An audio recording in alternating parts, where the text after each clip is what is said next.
Hi guys, welcome back to my channel. Day 18, One Day, One Knowledge.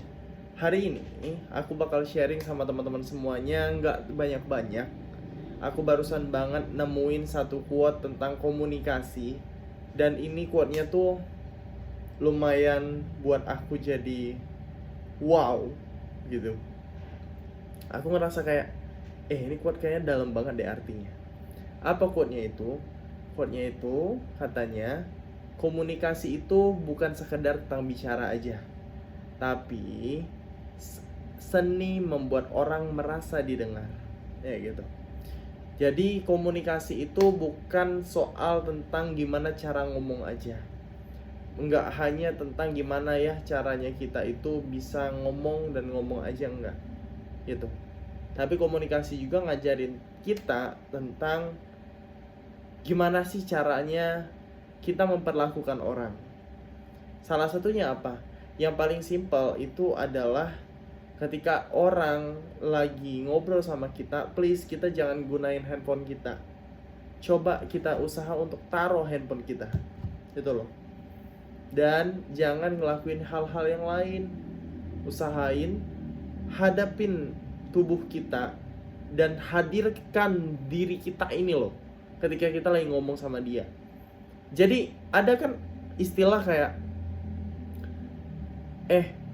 tubuh aku tuh lagi di sini, tapi kepala aku nih, pikiran aku nih udah jauh banget. Jujur, sebenarnya itu nggak diperkenankan guys. Yang paling betul tuh apa? Hati, tubuh, fisik, dan pikiran kita beneran lagi ada di situ ketika kita ngobrol sama orang. Karena kenapa? Itu bagian kita dari respect orang lain gitu loh.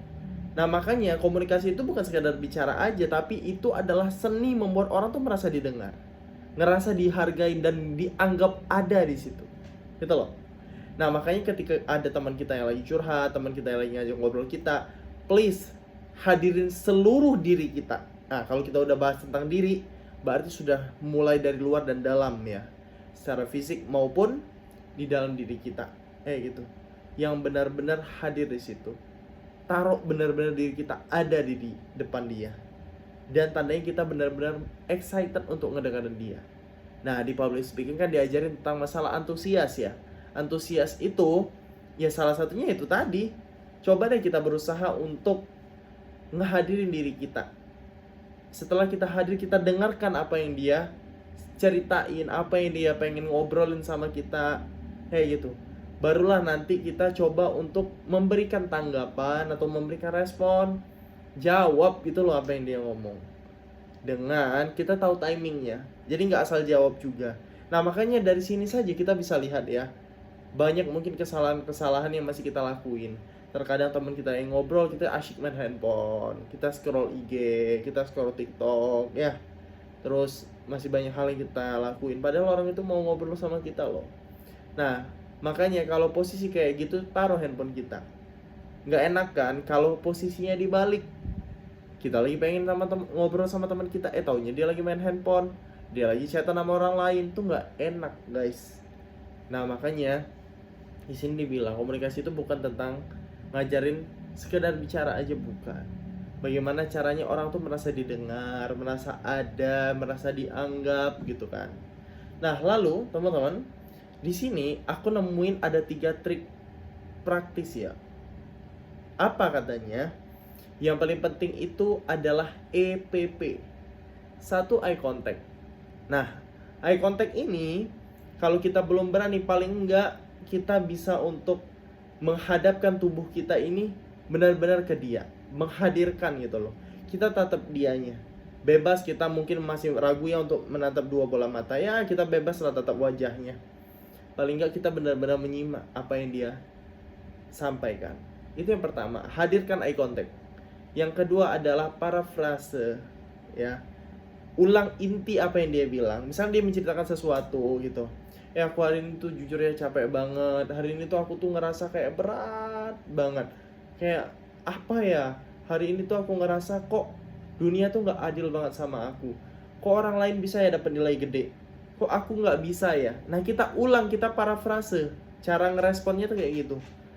Ya, it's okay aja walaupun kamu nilainya hari ini belum sebagus dia, tapi kamu bisa menang loh di sini.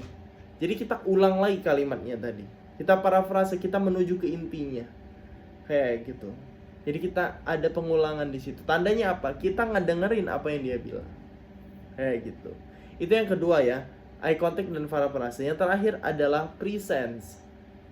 Adalah yang saya bilang, nggak cukup sekedar hadir doang, ya. Presence, maksudnya itu benar-benar hadir jiwa kita gitu loh. Kita mungkin nggak perlu ya untuk betul-betul kayak ngerespon terus, enggak. Ada waktunya mungkin orang ini pengen didengerin aja, ada yang butuh untuk ditanggapin, ada yang butuh dikasih solusi. Dan ada juga orang yang ya tipikalnya mungkin pengen didengerin aja tuh ada, tapi nggak usah dikasih solusi tuh ada, biar dia lega gitu. Ada orang yang pengen didengerin dan dibela, ada juga guys. Ada yang pengen divalidasi, ada yang pengen untuk dimengerti perasaannya, ada. Jadi tinggal apa? Setelah kita belajar komunikasi, kita jadi paham bagaimana sih ngatasin orang-orang yang berbeda-beda latar belakang dan sifat karakternya ini loh. Kayak gitu.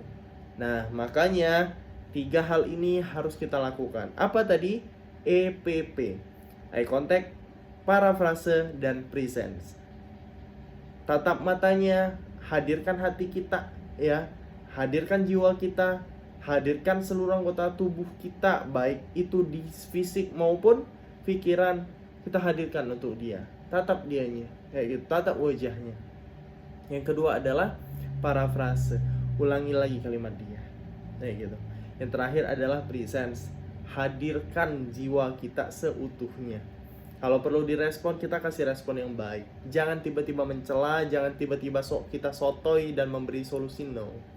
Kita harus tahu maunya dia apa. Maybe enough. Thank you for your watching this video. Bye bye.